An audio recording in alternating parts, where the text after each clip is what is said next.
ഈ ഒരു memory card, ഈ മെമ്മറി കാർഡിൻ്റെ കാര്യം ഞാൻ പറഞ്ഞുതരാം. അതിലിടയ്ക്ക് നമ്മുടെ ടിയാഗോ, അതായത് ഇന്ന് സൺഡേ, നാളെയും കൂടെ ഇവിടെ ഉണ്ടാവേ. അതായത് നമ്മളിത് ഒഴിവാക്കുകയാണ്. ഈ ടിയാഗോനെ ഒഴിവാക്കിയിട്ട് നമ്മൾ ഇതിൻ്റെ അകത്തുനിന്ന് അപ്ഡേറ്റ് ചെയ്യുകയാണ്. മീൻസ് ഇതിനാ ടാറ്റൻ്റെ പഞ്ചിലേക്ക് മാറുകയാണ്. അപ്പോൾ അടുത്ത ആഴ്ച പഞ്ചിറങ്ങും. അപ്പോൾ 2-3 ദിവസം മുന്നേ ഞാനതിപ്പോൾ നാളെ ഇത് ഒഴിവാക്കണം. നമ്മൾ ഒഴിവാക്കാന്ന് വെച്ചാൽ കൊടുക്കുകയാണ്. ഇത് ശരിക്കും 3 വർഷമായെങ്കിലും ഇപ്പോഴും ഷോറൂം കണ്ടീഷനാണ് കേട്ടോ. 15,000 കിലോമീറ്ററാണ് ടോട്ടലായിട്ടുള്ളത്.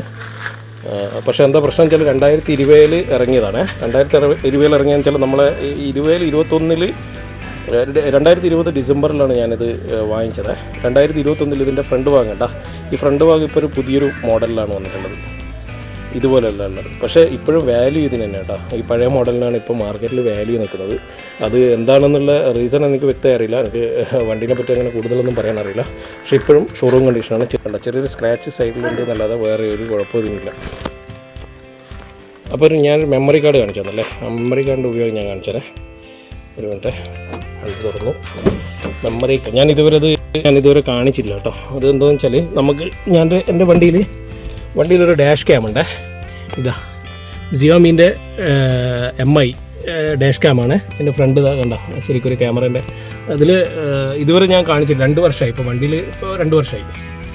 ഈ 2 വർഷം 1.5 വർഷമായി. ഈ 1.5 വർഷം എന്ന് വെച്ചാൽ വണ്ടിയിൽ എപ്പോഴും സേഫ്റ്റിയാണ്. സേഫ്റ്റി മീൻസ് നമുക്ക് ഇപ്പോഴത്തെ നമ്മുടെ റോഡിൻ്റെ സാഹചര്യത്തിൽ നമുക്ക് ഇങ്ങനെ ഒരു ക്യാമറ നല്ലതാണ്.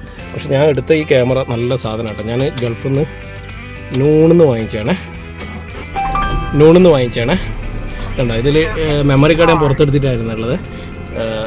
നൈറ്റ് വിഷ്വലല്ല, നല്ല ക്ലിയർ ആണ് കേട്ടോ. നല്ല ക്ലാരിറ്റിയാണ്. ശരിക്കും ഈ ഒരു ഡാഷ് ക്യാമ നല്ലൊരു ക്ലാരിറ്റി തരുന്നുണ്ട്. ഞാൻ ഇതിനെ പറ്റിയിട്ട് ഇതുവരെ ഒരു റിവ്യൂ ഒന്നും പറഞ്ഞിട്ടില്ല. അത് ഞാൻ പറയേണ്ടിയിട്ടാണ്. ശരിക്കും റിവ്യൂ ഒന്നല്ല, ഞാൻ ഉപയോഗിക്കുന്ന ഈ ഡാഷ് ക്യാം നല്ല ക്ലാരിറ്റിയുള്ള ഡാഷ് ക്യാമാണെന്നുള്ള പറയേണ്ടിയിട്ടാണ് ഞാനിത് ഒരു വീഡിയോ എടുത്തത്. കണ്ടോ നമ്മളെ 15,000 കിലോമീറ്റർ ആയിട്ടുള്ളൂ. കണ്ടോ 15,000 കഴിഞ്ഞപ്പോൾ എന്തായാലും നാളെയും കൂടെ ഉള്ളൂ പറഞ്ഞ പോലെ തന്നെ. അപ്പോൾ ഇതിൻ്റെ കാർഡ് ഫോർമാറ്റ് ചെയ്തിട്ട് ഞാനിപ്പോൾ ഇട്ടാണ്. അതിപ്പോൾ ഓൾറെഡി വണ്ടി ഓണായിരുന്നു. ഓട്ടോമാറ്റിക് അത് ഓപ്പണാകുക മാത്രമല്ല, അതിൽ വേറൊരു പ്രത്യേകത എന്ന് വെച്ചാൽ നമുക്ക് ഇനിയിപ്പം വേറെ ഇതിൽ ക്യാമറയിൽ കിട്ടുന്നുണ്ടോ എന്ന് എനിക്കറിയില്ല. അതിനെപ്പറ്റി എനിക്കല്ല. ഈ ക്യാമറയിൽ കിട്ടുന്നതാണ്. പിന്നെ നമ്മുടെ ഒരു ചെറിയൊരു കട്ടറിലെല്ലാം വീണ് കഴിഞ്ഞാൽ നല്ലൊരു കുരുക്കാനൊക്കെ കഴിഞ്ഞാൽ നമുക്കൊരു എമർജൻസി സെറ്റപ്പ്, അതായത് എമർജൻസി വീഡിയോ റെക്കോർഡിംഗ് എന്ന് പറഞ്ഞൊരു മെസ്സേജ് വരും. അതിനകത്തൊരു 5-6 മിനിറ്റിൻ്റെ ഒരു വീഡിയോ റെക്കോർഡ് ചെയ്തിട്ടുണ്ട്. ഇങ്ങനെ വണ്ടിയിലുള്ള കംപ്ലീറ്റ് സാധനങ്ങൾ ഞാൻ കഴിച്ചു കേട്ടോ. ഇൻറ്റീരിയറായിട്ട് ഒരു കുറച്ച് സാധനങ്ങളുണ്ടായിരുന്നു ഇവിടെയെല്ലാം തൂക്കിയിട്ടതും. അതുപോലെ തന്നെ കംപ്ലീറ്റ് കാലിയാക്കി. ഇത് ഒക്കെ ക്ലിയറാണ്.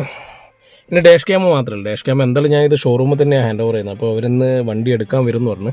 അപ്പോൾ അവരോട് ഞാൻ പറഞ്ഞിട്ട് ഇത് അയച്ചേക്കാൻ വേണ്ടി പറയും. നമുക്കിന്ന് പുതിയ വണ്ടിയിൽ ചെയ്യാൻ പറ്റണേ ചെയ്യാമല്ലോ. ബാക്കി കംപ്ലീറ്റ് ഇന്നലെ ലേറ്റ് ഞാൻ ഇന്നലെ കണ്ണൂരിലും പോയതുകൊണ്ട് കുറച്ച് കച്ചറയും കാര്യങ്ങളിലും ഉണ്ട്. അതൊന്നും ഞാൻ ക്ലിയർ ആക്കിയിട്ടുണ്ടെന്ന് ഷോറൂമാറില്ലേ, അവരെ ക്ലിയർ ആയിക്കോളും.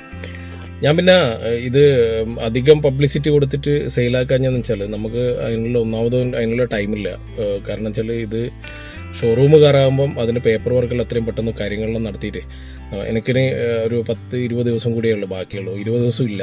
അപ്പോൾ അതിനു മുമ്പ് എനിക്ക് 2-3 ദിവസം കൊണ്ട് കാര്യങ്ങളെല്ലാം ക്ലിയറാണ്. പിന്നെ അധികം പബ്ലിസിറ്റി ഒന്നും കൊടുത്തിട്ടില്ല. എന്നാലും കുഴപ്പമില്ലാതെ എനിക്ക് വില കിട്ടീനി. കാരണം വെച്ചാൽ ടാറ്റ ഇപ്പം പഴയ പോലെ ഒന്നല്ല. ടാറ്റയ്ക്ക് റീസെയിൽ വാല്യൂയെല്ലാം നല്ല കുഴപ്പമില്ലാത്ത രീതിയിലുണ്ട്. അങ്ങനത്തെ കുഴപ്പങ്ങളൊന്നും ഇല്ല. പിന്നെ ഞാൻ മാർക്കറ്റ് കണ്ടെടുത്തോളൂ. ഞാനിപ്പോൾ ആദ്യമായിട്ടില്ല ഞാനൊരു വണ്ടി സെയിൽ ചെയ്യാൻ നോക്കുന്നത്. ഞാൻ ജസ്റ്റ് OLX കുറച്ച് ദിവസം 2 ദിവസം ഞാനിത് പോസ്റ്റ് ചെയ്തിരുന്നത്. ഒരുപാട് വിളി വന്നിന് കേട്ടോ. ഒരുപാട് വിളി വന്നിന്. ആൾക്കാർ വന്ന് നോക്കാമെന്നെല്ലാം പറഞ്ഞിട്ടുണ്ടായിരുന്നു. മറ്റന്നാളത്തേക്കെല്ലാം ആൾക്കാർ വരാമെന്നെല്ലാം പറഞ്ഞു. ഞാനതില്ല എന്തായാലും. കാരണം വെച്ചാൽ അതേ ഒരു റേറ്റ് തന്നെ എനിക്ക് ഷോറൂമിൽ കിട്ടിയിട്ടുണ്ട്. അപ്പോൾ പിന്നെ വലിയ കുഴപ്പമില്ല. പിന്നെ അവരാകുമ്പോൾ വെച്ചാൽ അതിൻ്റെ പേപ്പർ വർക്കും കാര്യങ്ങളെല്ലാം പെട്ടെന്ന് ചെയ്യുവേ. അങ്ങനെ നമ്മൾ വണ്ടി ഇന്നത്തോട് കൂടി ഇരുന്ന് പോവുകയാണ്. ഇനിയിപ്പോൾ നാളെ 2 ദിവസം നമ്മുടെ വണ്ടിയില്ല.